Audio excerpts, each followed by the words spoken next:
My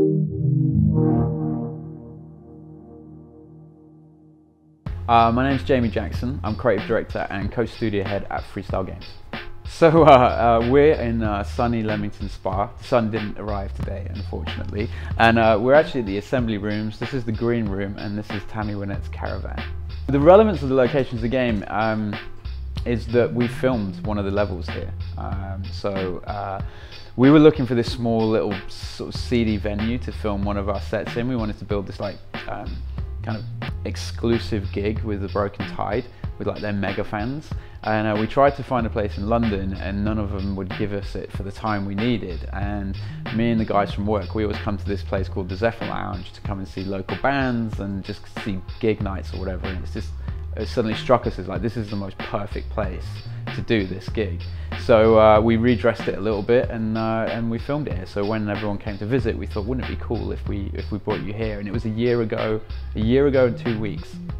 So when we started out making Guitar Hero Live, you know, we experimented with lots of different gameplay types, and we knew, like, previously that experimented with gameplay types. You know, we had like the buttons at the top and at the bottom of the neck, and we had the slider and things like that. And I think, you know, what we saw from gameplay data was that people just stuck with the way it was intended to be played first and foremost.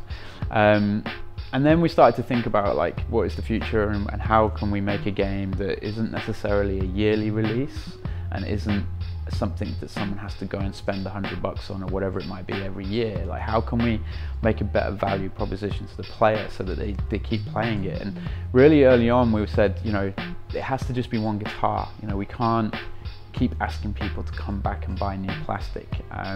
We want them to have one thing, and that to be the thing they have for a very long time until they get overexcited and smash it on the living room floor or whatever it might be. So that, you know, that was the reason for it. And I think, you know, we went and we changed the gameplay, and it was really good fun, and we stuck with it, and we're really happy with how it came out.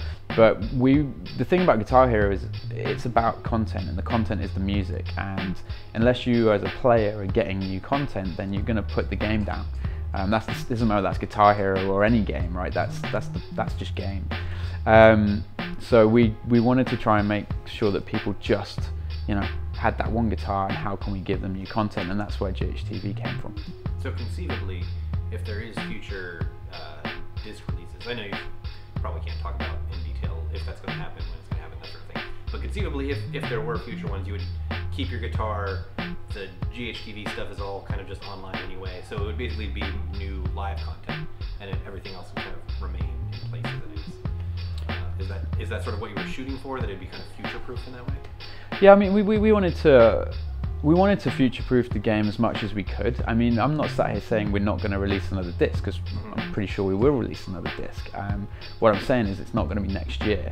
And, you know, giving people content like the live content, you know, I really hope people enjoy that for what we did and want more of it, so that we can do another disc. But it doesn't mean we're going to do another disc with another guitar in the box. You know, you're going to be able to just go and get the disc and use your guitar if you want. And, you know, I prefer the option of choice, like in my life when I'm doing things, and I think that's important to give it to the Guitar Hero fans. You know, if they want to buy another guitar so they can have 2 players, then they can do that. But I don't want to have to force them to do that year on year. I want to be able to give them content and keep them interested with just that one guitar. So when we first started thinking about live, well, Guitar Hero wasn't called Live back then, it was just Guitar Hero, and we called it Stage Fright because we felt like we wanted to give this emotion to people. It was you know, we said what's cool about Guitar Hero, and they said, oh, it makes me feel like a rock star, and we were like, all right, we're going to build on that.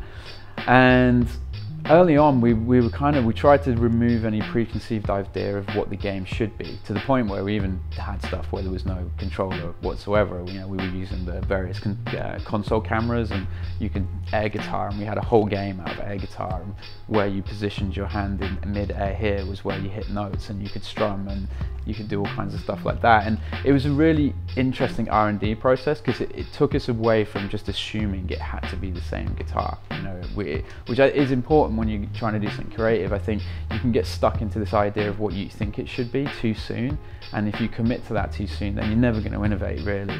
And that process was, you know, we quite quickly went, no, we need the guitar, because that is Guitar Hero. It's like the whole notion of putting it on. It actually, like, mentally got us in a place where we could conceivably think about changing what you could argue is the core thing of Guitar Hero, which was the button layout.